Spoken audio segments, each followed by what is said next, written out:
प्रिय विद्यार्थियों नमस्कार। बीए द्वितीय वर्ष की कक्षा में आपका स्वागत है। अपन बीए द्वितीय वर्ष में गोविंद गुरु जनजातीय विश्वविद्यालय में निर्धारित पाठ्यक्रम दूसरा प्रश्न पत्र भारतीय राजनीतिक व्यवस्था के बारे में पढ़ रहे हैं और भारतीय राजनीतिक व्यवस्था में मूल अधिकारों के बारे में चर्चा कर रहे हैं। अब तक अपन दो मूल अधिकार, समता का अधिकार और स्वतंत्रता का अधिकार के बारे में अध्ययन कर चुके हैं और आज तीसरा मूल अधिकार शोषण के विरुद्ध अधिकार के बारे में चर्चा करेंगे।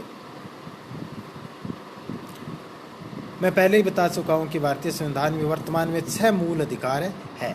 तो ये शोषण के विरुद्ध अधिकार संविधान के अनुच्छेद 23 एवं 24 में इनका उपबंध किया गया है। तो अपन एक एक करके इन दोनों के बारे में यहाँ कुछ बिंदुओं पर चर्चा करेंगे।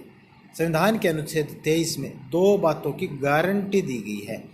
इस अनुच्छेद यानी अनुच्छेद 23 द्वारा मानव दुर्व्यापार को अनुचित यानी वर्जित ठहराया गया है और बेगार तथा अन्य प्रकार के बलात् श्रम को अपराध घोषित किया गया है। बेगार प्रथा जो प्राचीन समय में भारत में चली आ रही थी, तो संविधान में यह मूल अधिकार अब दे दिया गया कि किसी को बेगार यानी नाम मात्र के पैसे पर या केवल खाने पीने के आधार पर उनको परिश्रम कराया जाता था। यह बलात् यानी बलपूर्वक श्रम भी अब अपराध की श्रेणी में आ गया है। प्रत्येक व्यक्ति को अधिकार है कि दबाव डालकर या किसी अन्य आधार पर उनसे उनकी इच्छा के विरुद्ध काम नहीं करवाया जा सकता है। कई बार अपने देखने मिलता है कि व्यक्ति ऋण में डूब जाता है, तो जो ऋण देने वाला होता है तो वो उनको बेगार के रूप में काम करवाने लग जाता है और वो गरीब व्यक्ति बेचारा काम करता है, उनको केवल रोटी के बदले पूरे दिन काम करवाता है। तो ये बेगार प्रथा कही जाती है। तो आज संविधान में इस चीज़ का उपबंध कर दिया गया है कि कोई भी व्यक्ति किसी से बेगार या बलपूर्वक श्रम नहीं करा सकता, किसी की इच्छा के विरुद्ध काम नहीं करा सकता है। अगर ऐसा है तो व्यक्ति न्यायालय में जाकर अपने अधिकारों की रक्षा कर सकता है। यह है अनुच्छेद 23 में। और अनुच्छेद 24 में बलात् श्रम को अवैधानिक घोषित किया गया है। इसमें कहा गया है कि 14 वर्ष से कम आयु के बालकों से किसी कारखाने, खान आदि में काम न लिया जाएगा। इस प्रावधान का उद्देश्य आदर्श नागरिकों के निर्माण करने में सहायता करना है।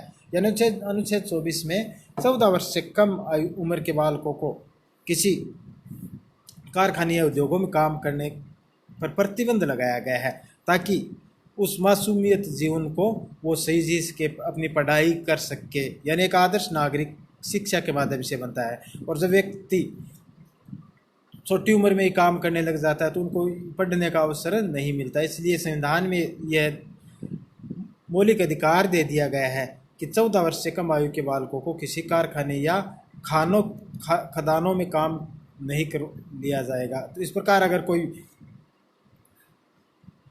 मालिक, खान का मालिक या कारखाने का मालिक अगर कोई काम करवाता है तो न्यायालय में जाकर वो अपने अधिकारों को या अन्य के माध्यम से अगर न्यायालय में ये बात पहुंचती है तो न्यायालय संज्ञान लेकर इस प्रकार के काम से उनसे मुक्ति दिलवा सकता है और काम करवाने वाले व्यक्ति को भी दंडित किया जाने का प्रावधान है। तो इनका उद्देश्य एक आदर्श नागरिक यानी ताकि वो एक उस बढ़ती उम्र में अपने जीवन का, अपने शारीरिक और मानसिक विकास कर सके।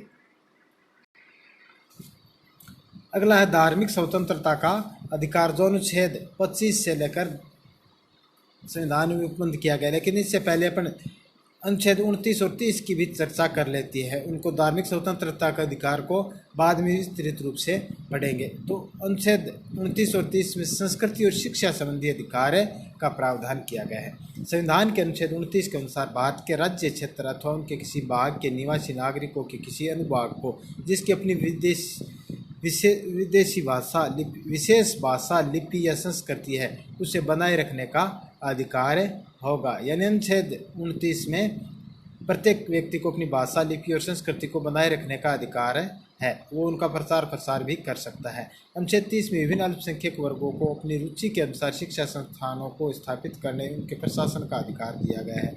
और यह भी कहा गया है कि आर्थिक सहायता देने के मामले में सरकार इस आधार पर विभेद न करेगी कि वह संस्था अल्पसंख्यक वर्ग पर के प्रबंध में है। यानी अनुच्छेद 23 में अल्पसंख्यकों को विशेष अधिकार दिए गए हैं कि वो भी अपनी शिक्षण संस्थाएं स्थापित कर सकते हैं और राज्य का यह दायित्व है कि वो इस आधार पर विभेद या भेदभाव नहीं करेगा कि ये फला संस्थान है अल्पसंख्यक वर्ग का, इसलिए उसको सहायता नहीं दी जाएगी। वो सहायता देते समय इस संदर्भ में किसी अल्पसंख्यक वर्ग या किसी आधार पर विभेद नहीं करेगा। संपत्ति का अधिकार, ये चूंकि वर्तमान में अब मूल अधिकारों से निकाल दिए गए। मूल संविधान में 7 अधिकार थे, उसमें संपत्ति का अधिकार भी सम्मिलित था, लेकिन 44वें संविधान संशोधन 1978 में संपत्ति के अधिकार को मूल अधिकारों से निकाल दिया गया है और अब वह केवल एक कानूनी अधिकार रह गया है। तो इसकी भी कुछ चर्चा कर लेते हैं। मूल संविधान के अनुच्छेद 19 में संपत्ति अर्जित करने, रखने व बेचने की स्वतंत्रता प्रदान की गई थी, जबकि अनुच्छेद 31 में संपत्ति के विषय में राज्य तथा नागरिकों के संबंधों को तथा व्यक्तिगत संपत्ति में राज्य द्वारा हस्तक्षेप किए जाने की परिस्थिति और सीमाओं को निर्धारित किया गया था। मूल अनुच्छेद 31 में मुख्य रूप से 3 बातें कही गई थी। कोई भी व्यक्ति विधि के प्राधिकार के बिना अपनी संपत्ति से वंचित नहीं किया जाएगा। सार्वजनिक हित के में सरकार द्वारा हस्तगत की जाने वाली किसी भी व्यक्तिगत संपत्ति को बिना प्रतिकार दिए हुए नहीं लिया जाएगा। तो इस प्रकार यह संपत्ति का अधिकार था, लेकिन समय समय पर न्यायालय और कार्यपालिका में टकराव होता रहा संपत्ति के अधिकार को लेकर, और अंत में संविधान में संशोधन करके इस संपत्ति के मूल अधिकारों की सूची से बाहर कर दिया गया, क्योंकि ये एक लोक कल्याणकारी और आगे बढ़ने के लिए कुछ बाधाएं डाल रहा था ये अधिकार, जिसके कारण न्यायालय और कार्यपालिका में बार बार टकराव हो रहा था। कार्यपालिका अपना काम लोक कल्याण के लिए करना चाहती थी, उत्थान के लिए करना चाहती थी, तो ये मूल अधिकार है कई बार उसके कामों में रुकावट डाल रहा था। तो इस स्थिति में चूंकि ये मूल अधिकार उस समय था, तो मूल अधिकार के नाम पर व्यक्ति न्यायालय में जाकर उस काम में रुकवा सकता था। इस स्थिति में सरकार और न्यायालय में बार बार टकराव देखने को मिले और फिर 44वें संविधान संशोधन 1978 द्वारा अनुच्छेद 31 के भाग 3 से निकाल दिया गया। लेकिन संविधान ने संपत्ति के अधिकार को बिल्कुल ही अंत नहीं किया, यह भी संवैधानिक अधिकार है।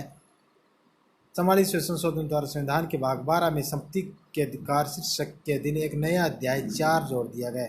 इसमें केवल एक अनुच्छेद 300 है। इसमें कहा गया है कि कोई भी व्यक्ति विधि के प्राधिकार के बिना अपनी संपत्ति से वंचित नहीं किया जाएगा। तो इस प्रकार संपत्ति के अधिकार है। आज मूल अधिकार भले ही नहीं है, लेकिन फिर भी ये संवैधानिक अधिकार संविधान के अनुच्छेद 300 में कई में इनका उल्लेख किया गया है। तो ये अभी भी हमारा एक संपत्ति का अधिकार है, लेकिन वो मूल अधिकार की तरह हम न्यायालय में जाकर ये दावा नहीं कर सकते जिस प्रकार अन्य मूल अधिकारों के बारे में कर सकते हैं। आगे अपन अन्य अधिकारों के बारे में चर्चा करेंगे। तब तक के लिए धन्यवाद।